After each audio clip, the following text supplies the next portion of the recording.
Hi everybody, it's Miss Carol, the Caring Librarian. I really miss all my students and I miss being able to read to you guys. So today we're going to read A Fractured Fairy Tale by John Siska. Now everybody knows the story of the three little pigs, right? Well, have you ever heard the wolf side of the story? We're about to. In this story called The True Story of the Three Little Pigs by A. Wolf.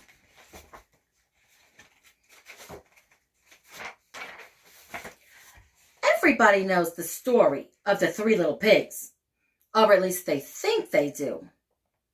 But I'll let you in on a little secret. Nobody knows the real story because nobody has ever heard my story.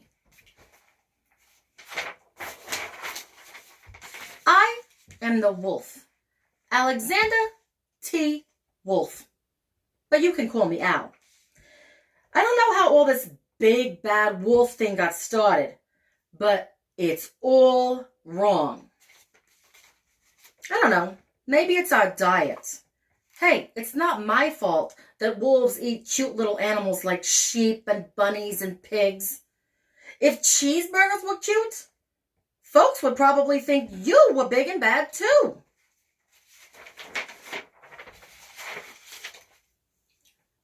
But like I was saying, the whole big bad wolf thing is all wrong. The real story started with a sneeze and a cup of sugar. This is the real story.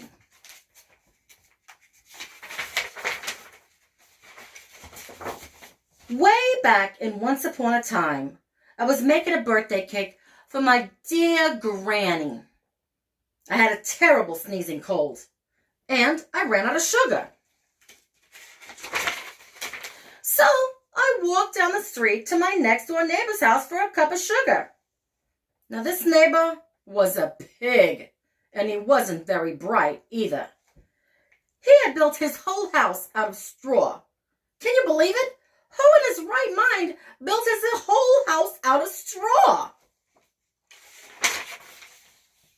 So, of course, I knocked on the door and I fell right in.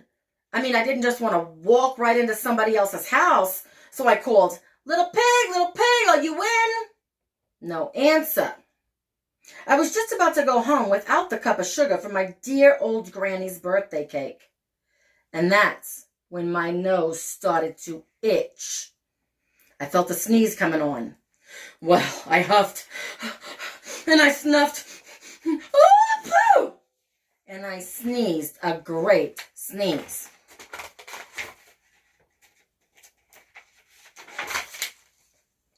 And you know what?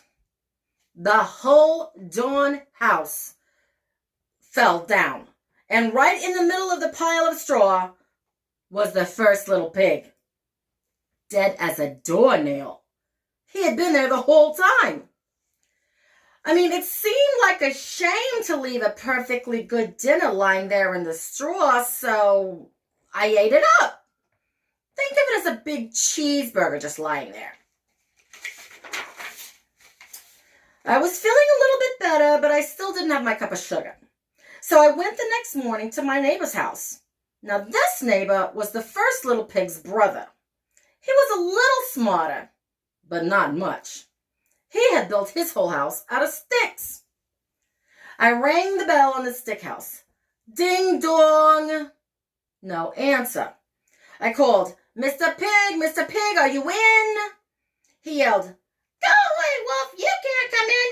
I'm shaving the hairs on my chin.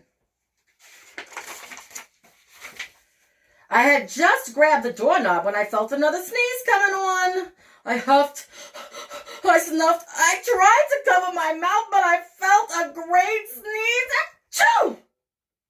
And you're not going to believe it, but this guy's house fell down just like his brother's. When the dust cleared, there was the second little pig, dead as a doornail. Now, you know food will spoil if you just leave it out in the open. So I did the only thing there was to do. I had dinner again. Think of it as a second helping. Now listen, I was getting awfully full, but my cold was feeling a little better. And I still didn't have that cup of sugar for my dear old granny's birthday cake. So I went to the next house. Now this guy was the first and second little pig's brother. He must have been the brains of the family because he had built his house out of bricks.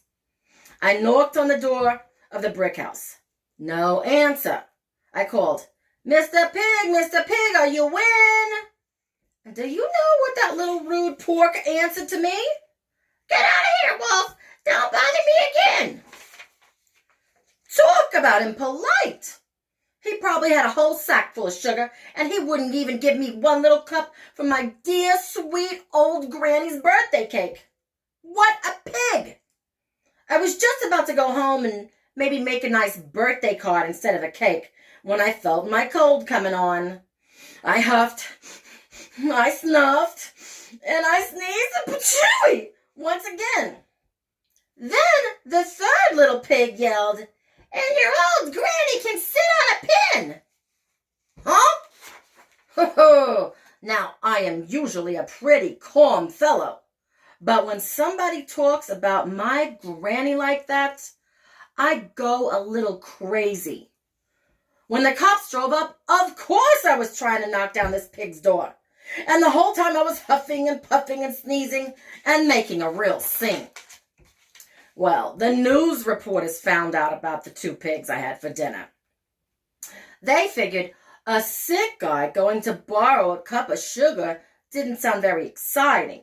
So they jazzed the whole story up with all that huff and puff and blow your house down stuff. And they made me the big bad wolf. That's it. That's the real story. I was framed. But maybe you could lend me a cup of sugar next time. I hope you enjoyed this story, everybody, and stay tuned and we're going to discuss the story.